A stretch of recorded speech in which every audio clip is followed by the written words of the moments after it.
dewasa mengubah cara pandang dan keikhlasan bersama dan bergurau. Assalamualaikum warahmatullahi wabarakatuh.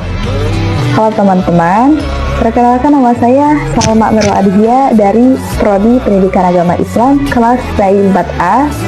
Di sini saya membuat video ini untuk memenuhi tugas UAS dari mata kuliah pengembangan kurikulum yang diampu oleh dosen Bapak Heru Nugraha. Oke teman-teman, di sini saya akan memaparkan mengenai peran kepala sekolah atau madrasah dan guru dalam pengembangan kurikulum pendidikan agama Islam.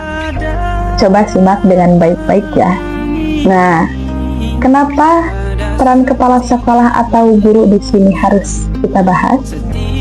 Mari simak pembahasan saya ya. Dikarenakan peran kepala sekolah, madrasah atau guru di sini ialah sebagai dua tokoh figur kunci keberhasilan, kesuksesan, relevansi, dan efektivitas pengembangan kurikulum pendidikan agama Islam dalam membentuk karakter serta spiritual siswa. Di sini saya akan menyebutkan beberapa apa saja peran kepala sekolah atau madrasah dan guru dalam pengembangan kurikulum pendidikan agama Islam. Untuk pembahasan yang pertama, yakni mengenai peran kepala sekolah atau madrasah dalam pengembangan kurikulum pendidikan agama Islam. Maka, kepala sekolah atau madrasah di sini memiliki peran yang multitafsir yang strategis. Di antaranya, yang pertama, sebagai manajer atau administrator. Kepala sekolah menyusun tim pengembangan kurikulum TPK atau membentuk tim khusus di sekolah yang melibatkan wakil kepala sekolah urusan kurikulum, guru PAI senior, dan komite sekolah. Lalu, kepala sekolah melibatkan legalisasi dan kebijakan untuk mengesahkan dokumen kurikulum seperti KTSP atau KOSP atau kurikulum merdeka yang di dalamnya memuat muatan lokal, keagamaan, atau kekhasan madrasah. Untuk selanjutnya, penyedia sarana dan prasarana untuk memastikan ketersediaan fasilitas pendukung kurikulum pendidikan agama Islam sebagai masjid atau musola yang layak, laboratorium keagamaan di sekolah, kitab suci Al-Quran, dan buku literasi keagamaan. Untuk yang kedua, yakni sebagai pemimpin instruksional. Di sini, kepala sekolah menjadi supervisi akademik, yakni melakukan supervisi berkala terhadap guru PAI untuk memastikan proses pembelajaran dan asesmen berjalan sesuai dengan draft kurikulum yang direncanakan. Untuk yang keduanya, menjadi memfasilitasi pelatihan, yakni mengirimkan guru-guru PAI untuk mengikuti KKKG atau MGMP workshop kurikulum merdeka atau pelatihan metode pembelajaran PAI yang modern agar guru selalu memperbaharui kemampuan. Untuk yang ketiga, sebagai pengambil kebijakan berbasis lokal. Kepala madrasah atau sekolah berhak mengembangkan kurikulum buatan lokal atau kita bisa disebut dengan bulog, keagamaan yang disesuaikan dengan kebutuhan masyarakat sekitar, misalnya penambahan program tahfidz Al-Quran, pendalaman kitab kuning, atau moderasi beragama. Nah, untuk selanjutnya, yakni mengenai peran guru dalam pengembangan kurikulum pendidikan agama Islam. Jika kepala sekolah berperan di tingkat makro atau kebijakan sekolah, maka guru PAI akan menjadi peran utama atau arsitek utama yang berperan di tingkat mikro, yakni yang berada di ruang kelas. Peran guru diantaranya meliputi beberapa tahapan. Yang pertama, sebagai pelaksana implementator.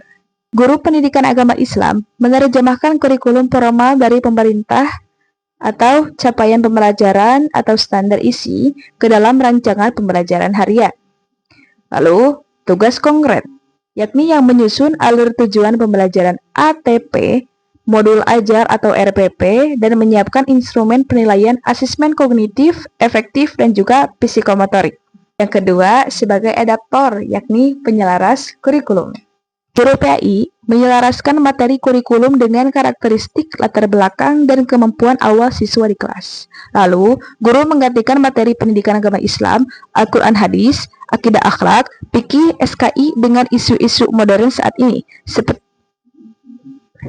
Guru mengaitkan materi pendidikan agama Islam, Al-Quran Hadis, akidah akhlak, fikih, SKI dengan isu-isu modern saat ini seperti etika bermedia sosial, toleransi beragama, dan pencegahan bullying. Yang ketiga, sebagai pengembang atau developer. Guru memiliki otonomi untuk membentukkan metode, model, dan media pembelajaran yang inovatif.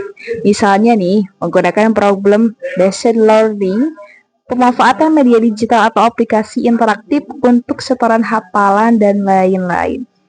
Lalu, guru mengembangkan bahan ajar sendiri dalam bentuk modul, lembar kerja siswa, LKS, atau video pembelajaran yang sangat kreatif. Yang keempat, sebagai evaluator atau penilai. Guru menguji apakah kurikulum yang diterapkan berhasil atau tidak melalui evaluasi hasil belajar siswa, karena hasil evaluasi ini yang menjadi basis data untuk perbaikan kurikulum di semester berikutnya. Pembahasan yang terakhir yakni mengenai sinergi dan kolaborasi kedua belah pihak. Di sini, pengembangan kurikulum pendidikan agama Islam tidak akan berjalan maksimal jika berjalan sendiri-sendiri, karena diperlukan sinergi yang kuat. Yang pertama, mengenai iklim akademik yang kondusif. Kepala sekolah mendukung penuh inovasi guru secara finansial dan juga moral. Sedangkan guru PAI memberikan laporan serta masukan real dari lapangan mengenai kendala kurikulum. Yang kedua, pembiasaan budaya keagamaan atau hidden curriculum. Kepala sekolah dan guru PAI bekerja sama menciptakan lingkungan sekolah yang islami melalui pembiasaan sholat berjamaah, tadarus pagi, dan peringatan Hari Besar Islam atau yang kita sebut dengan PHBI. Hal ini merupakan bagian dari implementasi kurikulum sosiologi di sekolah. Maka bisa ditarik kesimpulannya, keberhasilan dalam pengembangan kurikulum pendidikan agama Islam dalam satu pendidikan bisa ditentukan oleh hubungan simbiosis mutualisme yang harmonis antara kepala sekolah dan juga guru dalam sekolah. Karena kepala sekolah berperan penting dari sisi makro sebagai nahkoda yang menyediakan payung kebijakan, memfasilitasi sarana prasarana keagamaan, serta memberikan dukungan administratif dan supervisi akademik. Sementara itu, guru PAI bergerak di tingkat mikro sebagai ujung tombak yang menerjemahkan ide-ide kurikulum tersebut ke dalam realitas ruang kelas melalui pendekatan mengajar yang adaptif, kreatif, dan humanis. Ketika aparatus kebijakan dan manajerial dari kepala sekolah menyatu secara apik dengan otonomi pedagogik dan keteladanan dari guru PAI, kurikulum tidak lagi sekedar menjadi dokumen formalitas. Sinergi yang kuat pada akhirnya mampu menghidupkan ekosistem pendidikan yang realitus, di mana pembelajaran PAI tidak hanya berhasil mentransfer pengetahuan keagamaan yang relevan dengan tantangan zaman ini, tetapi juga bisa sukses membentuk karakter spiritualitas dan akidah akhlak mulia dalam diri peserta didik secara utuh. Tetapi juga sukses membentuk karakter spiritualitas dan akhlak mulia dalam diri peserta didik secara utuh. Baiklah teman-teman, sekian yang dapat saya sampaikan, semoga bermanfaat. Beli permata di tengah kota dibungkus rapi untuk si mantan yang udah punya kekasih.